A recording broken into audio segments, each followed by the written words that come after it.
बछवाड़ा से हेलीकॉप्टर बागेश्वर धाम पीठाधीश्वर धीरेन्द्र कृष्ण शास्त्री पहुंचे सांवलिया जिला उप चिकित्सालय में हेलीपैड पर चित्तौड़गढ़ जिले के कृष्णधाम श्री सांवलिया सेठ के मंदिर बागेश्वर धाम धीरेन्द्र सिंह शास्त्री ने हाथ जोड़कर भगवान सांवलिया सेठ के दर्शन किए और मंदिर की चौखट पर माथा टेका।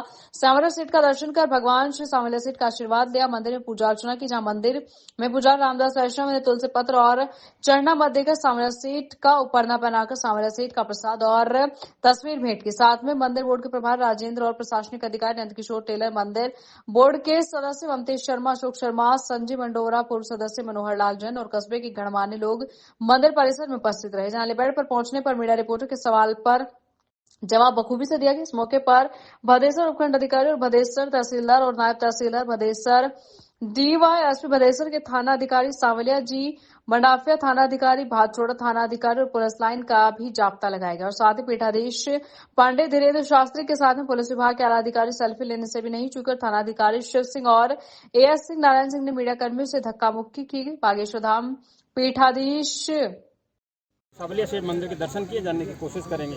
जिस तरह का आपका चल रहा है, निश्चित तौर पर अकेला इतना बाहर नहीं फोड़ सकता, फिर भी प्रयास जिस स्तर पर किए जा रहे हैं, कैसे देखते हैं प्रयास? हमको मरते समय ये पछताना ना पड़े कि हमने कुछ किया नहीं। कभी सनातन के ध्वज को देखते हैं, हिंदुओं की इस स्थिति को देखते हैं, रोना आता है। और हम जो श्रद्धा का कत्ल हुआ, जो कोलकाता की बेटी की हत्या हुई, राजस्थान के जो कन्हैया लाल की हत्या की गई, आदर्श नाम के बच्चे की हत्या की गई, हेमराज नाम के जो बच्चे की हत्या की गई, कभी अगर उनकी आत्मा भटकती होगी तो वो पूछेगी हिंदुओं से, तुमने क्या किया? उन्होंने गजवाई हिंद चलाया, तुमने क्या किया? उन्होंने 3-3 साल के बच्चों को चाकू पकड़ा दिया, तुमने क्या किया? तुम्हारी रामचरितमानस को जलाया, तुमने क्या किया? तो जब भी हम मरेंगे तो आत्मसंतुष्टि के साथ मरेंगे कि हमारी जितनी ताकत थी, जितनी ऊर्जा थी, जब तक प्राण थे, जितना बुद्धि था, जितना बल था, हमने हिंदुओं को बचाने के लिए लगाया। अलग अलग धर्म हैं, अलग अलग ग्रंथ हैं, कई ऐसे मजहब हैं जहाँ अंदर पजामे पहन के आ जाते हैं, प्रशिक्षण देते हैं, सूचना बाहर तक नहीं आती। कहीं पजामा पहन के आ जाते हैं तो धर्म परिवर्तन की बात करने लगते हैं। हमारे यहाँ सब कुछ जगजाहिर होता है, माइक पर होता है, लेकिन इसे बचाएंगे कैसे जिस प्रकार के मैसेज जा रहे हैं? शिक्षा की कभी एक सबसे बड़ा कारण है। वनांचल में रहने वाले हिंदुओं को वो इसलिए कन्वर्टेड कर लेते हैं क्योंकि उनके पास में तर्क बहुत होते हैं, अपने पास तर्कों की कमी है, क्योंकि ये पढ़ते हैं, गीता पढ़ते नहीं। मुसलमान का लड़का कुरान पढ़ता है, ईसाइयों का लड़का बाइबल पढ़ता है।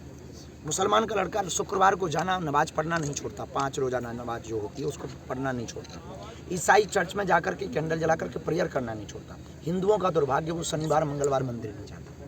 वो सांता क्लॉज के पास चला जाएगा 25 तारीख को क्रिसमस डे के दिन गिफ्ट लेने के लिए, लेकिन वो रामनवमी को राम मंदिर नहीं जाएगा। ये देश का दुर्भाग्य है, इसलिए कन्वर्जन है, इसलिए लोग जो है धर्म को बदल रहे हैं, इसलिए हिंदू कमज़ोर हो रहा है, इसलिए हिंदुओं पर अत्याचार हो रहा है, इसलिए हिंदुओं की दुर्दशा है। इसको रोकने का सर्वोत्तम उपाय है शिक्षा।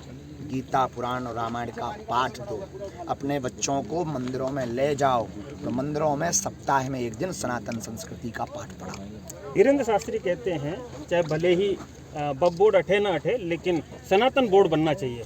सनातन बोर्ड को लेकर के किस प्रकार? वक्फ बोर्ड अगर हो है, हमें उससे कोई दिक्कत नहीं, पर एक ही देश में दोगलपंथी क्यों?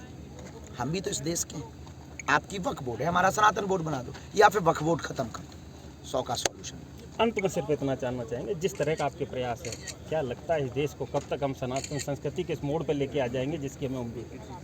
क्रांति तो फैल रही है, लोग जग रहे हैं, समय तो लगेगा। कितने साल लगेंगे? इस देश में 500 साल राम मंदिर के लिए लग गए।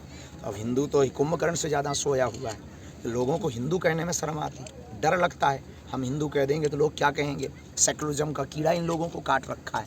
तो अभी ऊर्जा भर रहे हैं, एनर्जी दे रहे हैं, बूस्ट कर रहे हैं, अभी इनकी ताकत को बढ़ा रहे हैं। जैसे बालों में, किसी को बालों की दिक्कत हो तो डॉक्टर पहले रोकथाम करता है, रोकथाम के बाद में फिर जड़ों को ग्रोथ करने के लिए दवाइयाँ देता, मेडिसिन देता। इसके बाद में नए जड़ें कैसी आवे उसके लिए दवाइयाँ। तो पहले हम रोकथाम कर रहे हैं, घर वापसी करवा रहे हैं लोगों की। इसके बाद में लोगों में ऊर्जा भर रहे हैं, इसके बाद में फिर पताका फहराएंगे। बाकी हमने नारा दे दिया, छेड़ोगे तो छोड़ेंगे। लेकिन नारा तो ये भी चल रहा है कि साथ रहोगे तो ठीक रहोगे, बटोगे तो कटोगे, साथ रहोगे तो सुरक्षित रहोगे।